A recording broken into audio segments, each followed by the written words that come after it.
Good afternoon, fellow Plexers. This video is going out to someone on Reddit who has a Synology DS224 Plus, and he's contemplating sharing media with his nephew. Now, he did it once at his nephew's place, who is using a $19 or $20 Walmart ONN Google TV device. It's the second gen device. I have one in the basement and it works pretty good. I use NVIDIA Shields in other rooms, but I have that little inexpensive device in the basement. So first off, I've been corresponding with him on Reddit, and his NAS has the same 9th gen Celeron CPU that my DS1520 has. So let's just go through things to show him how to get hardware acceleration enabled. So first off, it depends how you're running Plex. Now I have a test server on this NAS. I have two test servers. All my media is here, but 18 months ago I moved my Plex server to a fast little 11th gen Intel NUC, and now it's on a 14th gen Asus NUC, and it's running unraid as a Docker host only install, and the Plex container there points back to media on this Synology NAS, but I still have test servers running. So if you have Plex installed this way as a package, there's nothing you have to do besides enable the settings for hardware acceleration, as long as your account has a Plex pass on it. If you're running Plex in a Docker container, so under DSM-7 you use Container Manager, and if Plex is running this way, like this test server is, you have to stop it and use Portainer to recreate everything in order to enable hardware acceleration. Basically, here's Portainer pulled up with a stack for Plex, and you need this line in all the configuration. So this gives the container access to different volumes. The application files are stored in the Docker shared folder, in the Docker shared folder, and in the subfolder named Plex PD. And this gives me access to the first volume for a shared media folder, and this gives me access to another shared media folder on the second volume. But this is what has to be there. You can't add this information by setting the container manually up through Container Manager or as a scheduled task. So it really depends on how you set your Plex up. So I've got a little experiment running here, but first of all, let me show you the media we're working with. So this is my test media library on this NAS, and I have things broken down into sort folders for each library type. So here's a movie-library sort folder, and here's individual Plex media. Most of it's all public domain, except for the movie I'm going to be testing with, the Magnificent Seven. So that's my structure setup.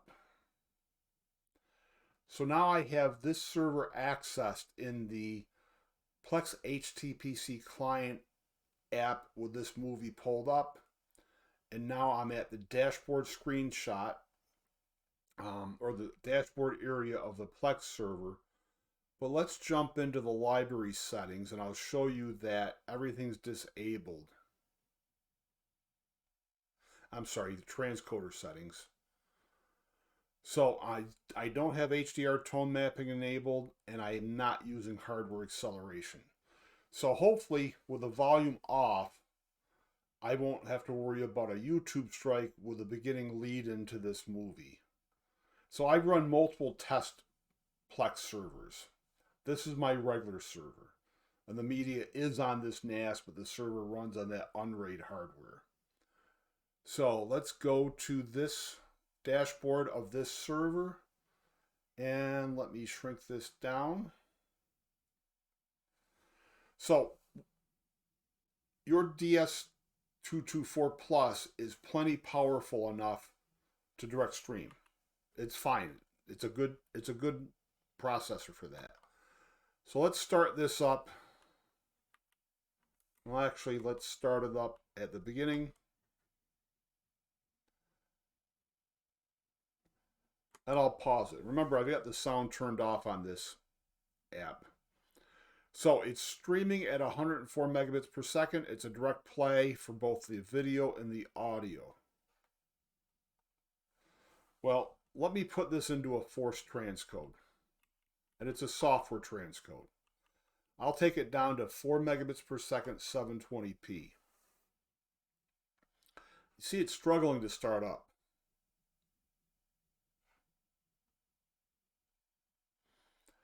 So even though it hasn't started, we see it's here at 4 megabits per second, and both portions are transcoding, both the audio and the video.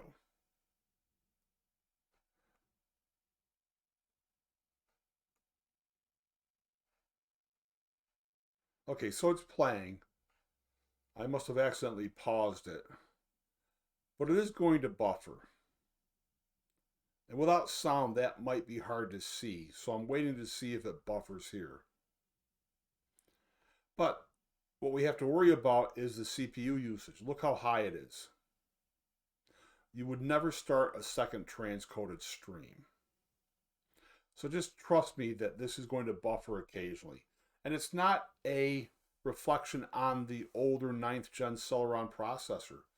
You could be running a 10th gen i7, which has a similar iGPU, and it may play one stream fine, but a second stream transcoded with a high bitrate file like this is going to cause them both to buffer. Transcoding is very resource intensive off the CPU itself, and I don't really care how powerful the CPU is. You're just not getting many software transcodes of a media piece like this. So let's take it on a transcode. You'll see how fast it starts back up. It's instantaneous. All right, so let's stop that. And let's go into our transcoder settings. Okay, so I am going to enable HDR tone mapping, and I'm going to check use hardware acceleration, and I have to save the changes.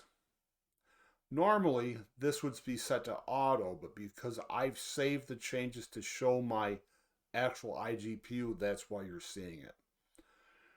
So the first save, when I check this, now added this option, which I'll check too. I'll save again, and now I have the new experimental HEVC transcoding, which I won't enable yet, because I want to show you something in dashboard both before and after that.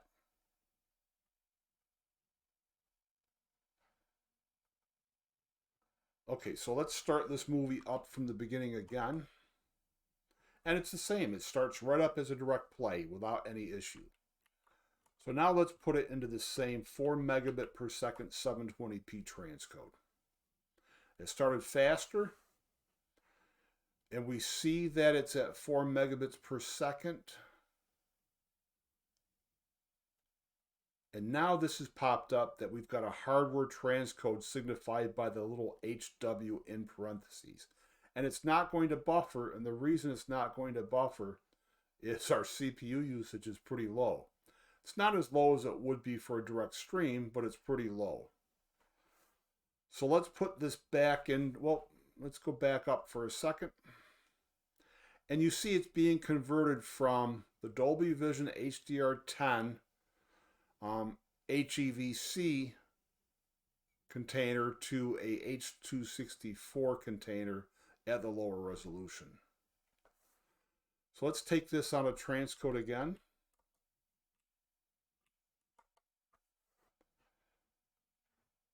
And now if we go down,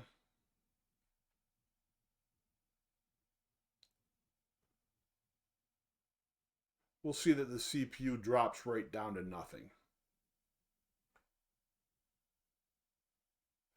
All right, so let's stop the movie again.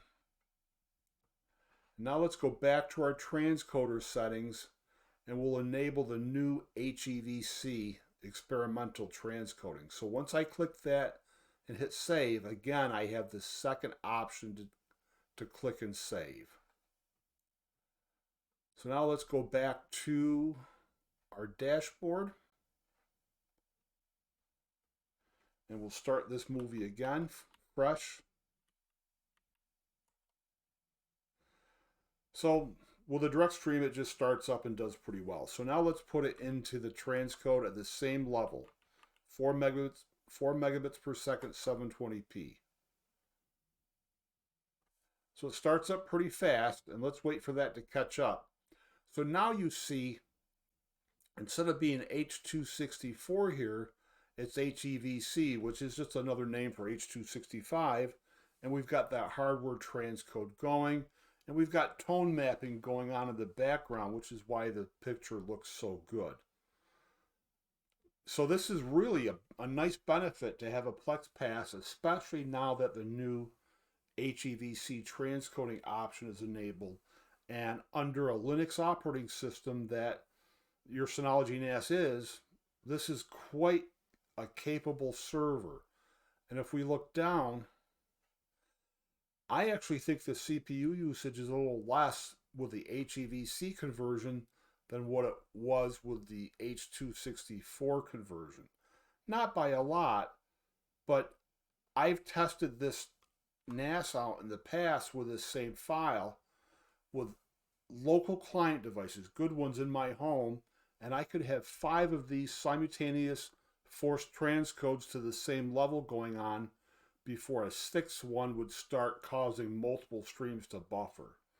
One day I'll have to retry this test now that the HEVC option is enabled, because maybe I can get more than the 5 stable streams out of this old, tired 9th gen Celeron processor. So I think you can hear I'm being a little facetious. There's still lots of life left into this processor, even though I wish Synology would come out with a nice 12th gen based NAS, Intel 12th gen NAS, like the new Ugreen models have. That would be fantastic. But this new HEVC transcoding feature, I think, breathes a little bit more life into these older processors that make up these nice Synology NAS units. So that's about it. I just wanted to throw this out as a separate video for you to kind of understand what's going on. I do have videos showing how to set Portainer up to create a container if you're using Docker. And the thing to remember is, let me get out of here.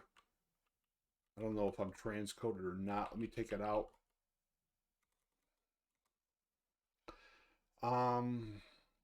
The thing to remember is, let me use my file manager. So when you create a Docker container, let me back up further.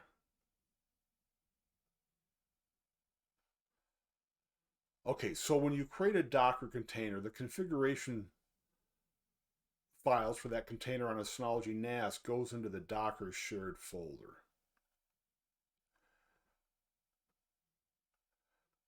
And it's portable. This is the folder level that you can move to a Linux system. I've moved a Windows Plex server install onto this same Synology NAS from my older one to show people that you can move from Windows to Linux or Windows to Docker without a problem. So this is the main show right here. Everything inside it is your Plex server. So if you're running Plex as a package on a Synology NAS, or as a Docker, and you want to move it into a package, it's the same structure as the package install. If I go into app data, here's that same folder. Everything in it's the same. So if I was running a package and I wanted to move it to a Docker, I would first stop the package install of Plex, create a brand new Docker container of Plex and get it running. I wouldn't even worry about signing into it. I just start the container once to create the folder structure. Then I'd shut it down and I'd go to my package and I'd right click this and copy it. And I go back over to the Docker shared folder and I go into the Plex container folder that was created. And I get this far and I delete the original one from the quick install and paste in my other server. And when you start it back up, you might not even have to claim it because it's on the same hardware local IP address. So Docker's portable, but if you want to have hardware acceleration, it has to be created with Portainer. So I'm kind of getting off in left field. You may only have a package install, but if you ever want to move it to Docker, it's not that hard to do. And I have videos on all that sort of stuff. Okay, anybody else that catches this, I appreciate you watching and happy Plexing.